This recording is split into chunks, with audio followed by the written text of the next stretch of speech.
I have here my synopsis of A Course in Miracles. You could say it's a protocol on how to be happy and why we'll never achieve it, or really how to get an alternate view of doing life.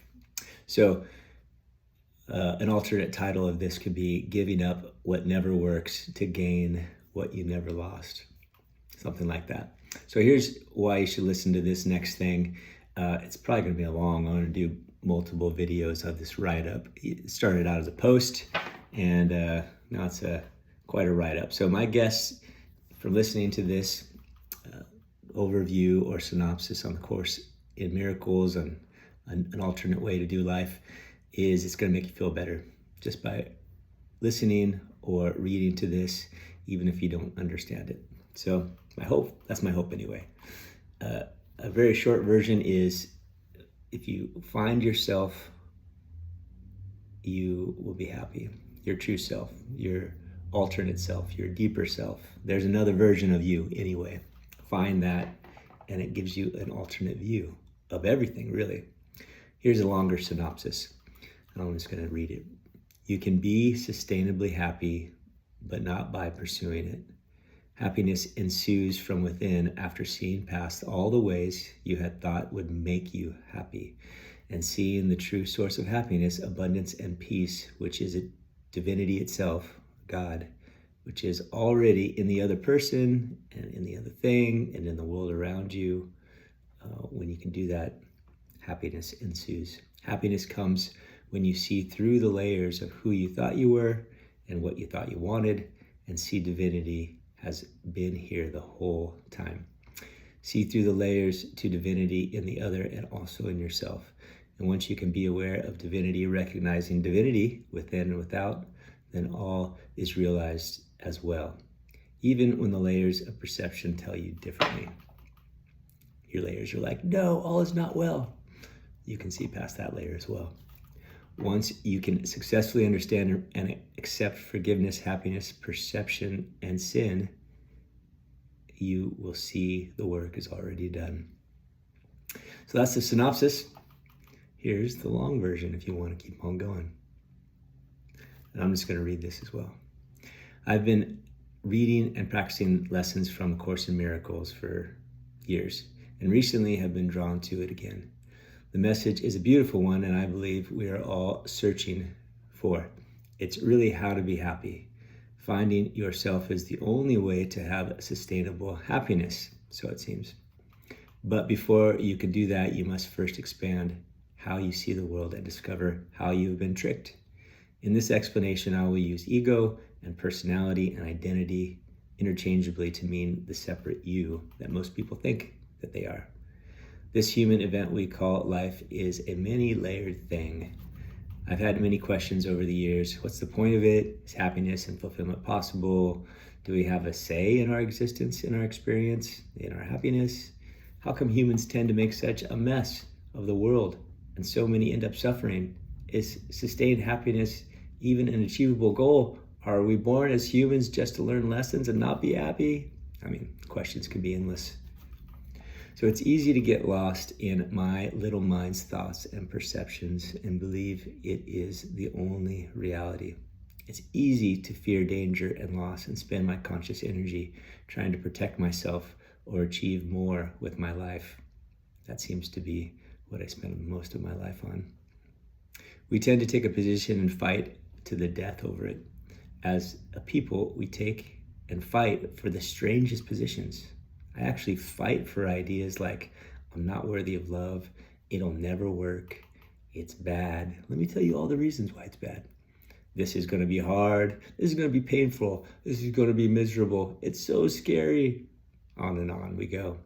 The key that makes a position so valuable is that it's my position. I love it because it's mine. We think, sure, it's miserable, but at least it's my life. And what else do I have?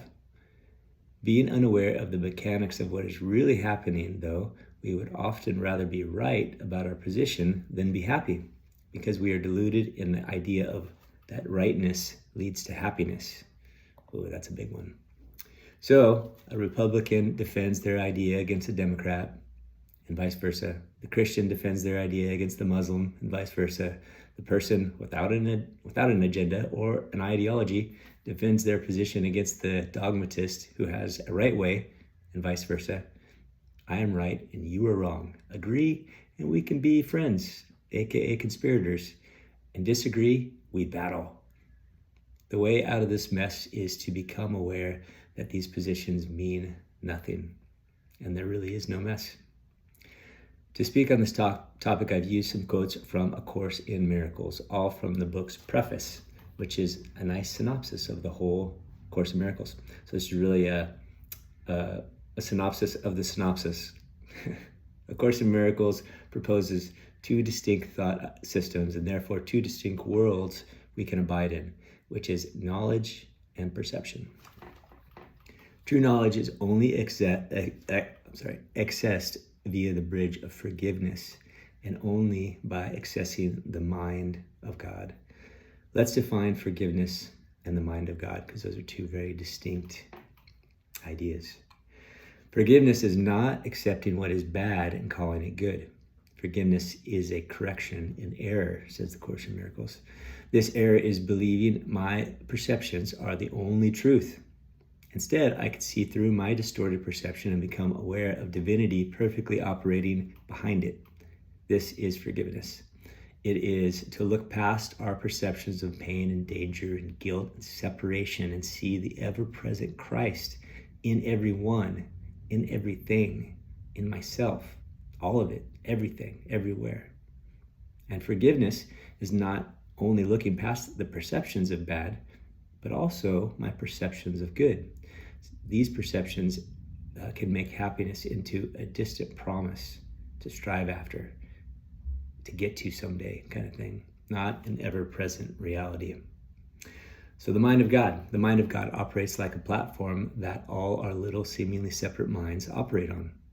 This mind of God is the ground that we have mined, our material to build our seemingly separate mind, I call mine or me, and it's the ground we have built our identity upon.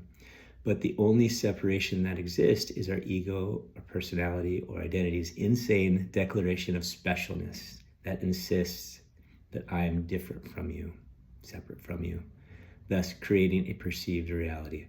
We become the naive little wave on the open sea declaring itself lost, looking for the ocean. For the wave, the ocean is never far. In fact, all there is ocean. Even more incredible, really, is there is no wave. There is only the thought or the idea of a tiny expression of the ocean called wave, being something different and special from ocean. In that same way, we all share the same mind of God, yet most are unaware because we are focused on our little mind's obsession with separateness and uniqueness. I love mine, for sure. Most of us humans love our uniqueness and specialness. We do not see it as the source of our suffering. Of course not. I'm special. Why would that cause me to suffer?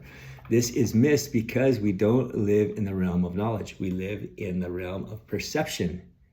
I suffer because you have not lived up to my expectations.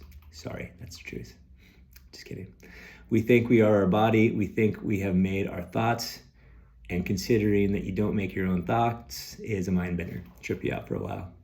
The ego is the you that's been trying to be happy and get stuff and doesn't want to die. This part of you has a name and does dumb stuff, does smart stuff, and we and most people we know define this separate identity as me. But that you is just a passing thought. This personality ego is one of the many, it's one of those often painful positions that we fight for. We fight for this small little special idea, but this identity is just perception built on the body's senses, inputs, and ideas claimed by the ego. So the Course in Miracles says, the world of perception is made by the belief in opposites and separate wills in perpetual conflict with each other and with God. When you have been caught in the world of perception, you are caught in a dream. You cannot escape without help because everything your senses show you merely witnesses to the reality of this dream because you're in the dream. It is the Holy Spirit's goal to help us escape from the dream world. Forgiveness is the Holy Spirit's great learning aid, end quote. Well, thank God for God's help. Obviously we need it. Obviously I need it. So let's go on and define happiness. At a simple level, happiness is wanting what you have. You can be happy. It's whatever you have. I want this. Start with declaring it. It's kind of helpful. At a deeper level of happiness, happiness doesn't depend on what it appears you have, or the condition of your body, or the state your personality is in. If you can see past all those layers to the ever-present divinity, or the Christ, as Course in Miracles calls it, below, then happiness is what ensues as the divine state through any condition, even when the bad condition doesn't change, or your ego's judgment of the condition as being bad doesn't change. If you desire something different than what you have, this means that you now have the chance to let go of your story, aka forgiveness, that the conditions should be different, and see your intimate connection with divinity right now without anything changes. Living in and being this connection is the way to peace and bliss and happiness. So, fun fact about desire is that desire feeds desire. It's an interesting concept, huh? So desiring or wanting something doesn't help your cause. It just creates more desire. We think that getting what we want makes us happy. It's not true. We have been deceived. What really happens when we get happy is the moment we get what the ego has demanded, it releases this ache we have called desire. And then we get this experience called happy or fulfillment. But we're being tricked. It's not because you got what you wanted. Here's an example. Let's say you want a new car. You get it. You're happy. The learning is seeing the car. Seeing the car did not make you happy. What made you happy is no longer desiring the new car. In that moment of no desire, we feel happy. And immediately the ego hijacks this experience and declares you are happy because you have achieved its goal of getting the new car. Not the case.